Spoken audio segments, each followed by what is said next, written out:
Hello again. What we're going to do today in this rather short video, I hope, is a little bit of introduction to Hebrew poetry. In the case of the Psalms that are in your book, and an excerpt from the Song of Solomon that I gave you in the PDF. First thing I want to say about Hebrew poetry is that unlike English poetry, there's no set meter, no certain number of syllables in a line, and there's no rhyme. Instead, it rhymes ideas in what's called parallelism. Um,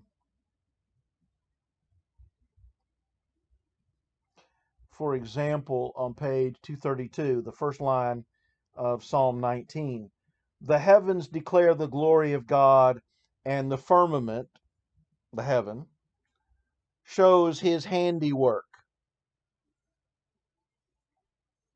Okay, you hear how that the two halves of that line kind of say the same thing in different words. Now, I'm not going to go walk through all of them. I do want to point out a couple of themes. One is the idea of um, the Torah for in the Jewish Bible. And remember that at the time these Psalms were written, the number of Christians in the world was zero. Okay, the the authors of the Book of Psalms were not Christians. Christianity doesn't begin until the time of Jesus, hundreds of years after the Psalms are written. The idea of the Torah, the law of God, um, written in nature without words. I want to look at probably the most familiar of the Psalms, the 23rd Psalm, in terms of the images that it uses. Lyric poetry is about expressing feelings.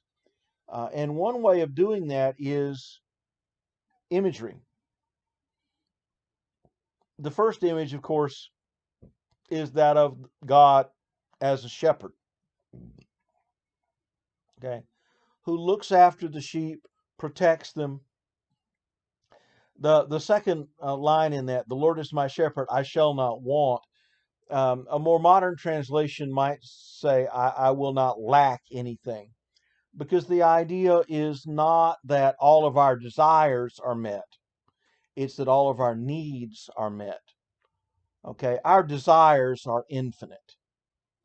Um, One of the problems with using the King James Version is that it was translated in 1611 and language is always changing. And the meaning of the word want has changed. In 1611, to want something means that you lacked something that was a basic necessity. Now it means I desire something. Okay, and our desires are far greater than our needs. Um, the shepherd leads the sheep in green pastures where there's abundant grazing, leads me beside still water. Sheep are afraid of running water, flowing water, and so they need still water to drink. But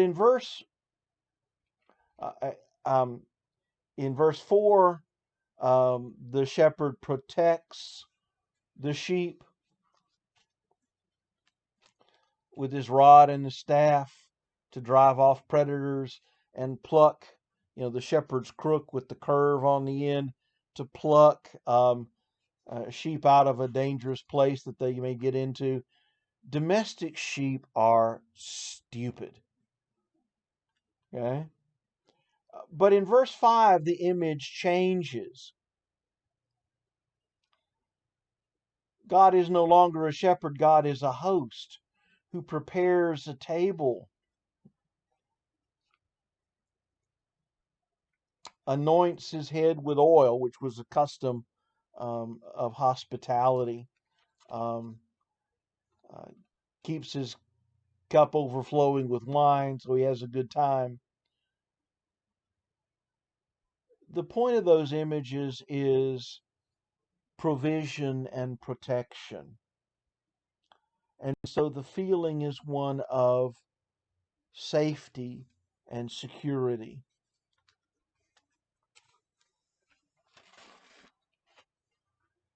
One of the more troubling ones, Psalm 137. By the waters of Babylon, there we sat down. Yea, we wept when we remembered Zion. Zion is another name for Jerusalem. And the setting for this is composed after the Babylonians have taken the uh, the Jewish aristocracy and priesthood to Babylon in captivity after the Jews have been defeated, and so they are grieving, they are lamenting the loss of their country, their homeland, their independence.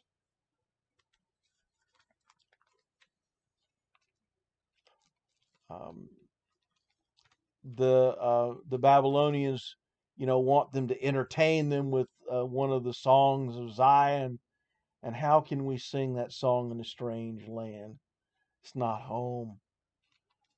We're aliens. We're refugees here, and it talks about how much they miss their homeland. But what's really for many of us disturbing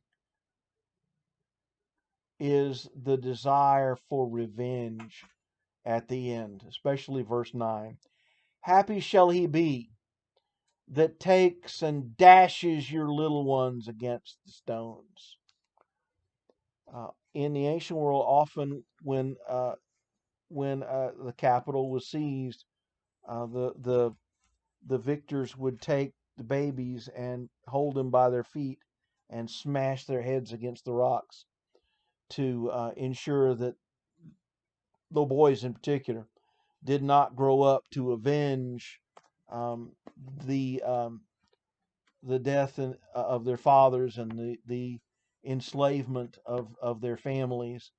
And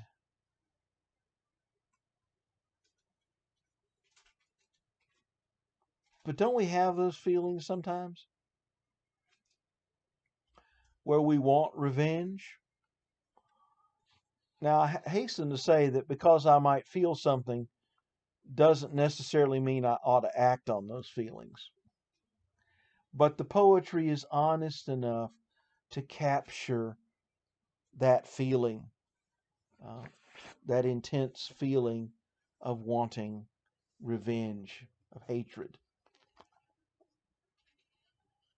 In the excerpt I gave you on Canvas, I included a selection from the Song of Songs, or sometimes called the Song of Solomon, which is actually a collection of love poems, much like the Egyptian love poetry that we looked at. In fact, it's at times somewhat erotic. I mean, the selection I gave you starts off, "Let him kiss me with the kisses of his mouth, for your love is better than wine."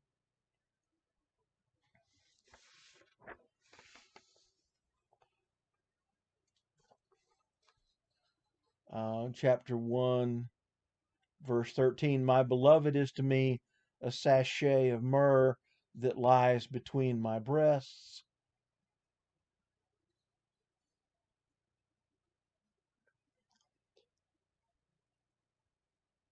Historically, this has been taken allegorically as about the love between, in Jewish circles, between God and Israel, in Christian circles, the love between Christ and the church.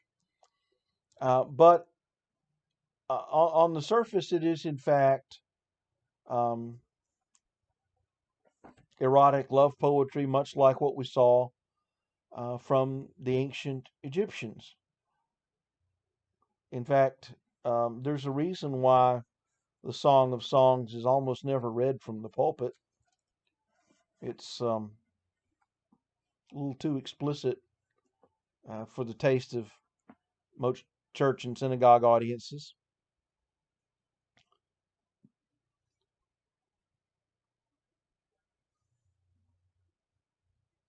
But love is a part of life. And ancient authors understood that in a way that some modern folk don't.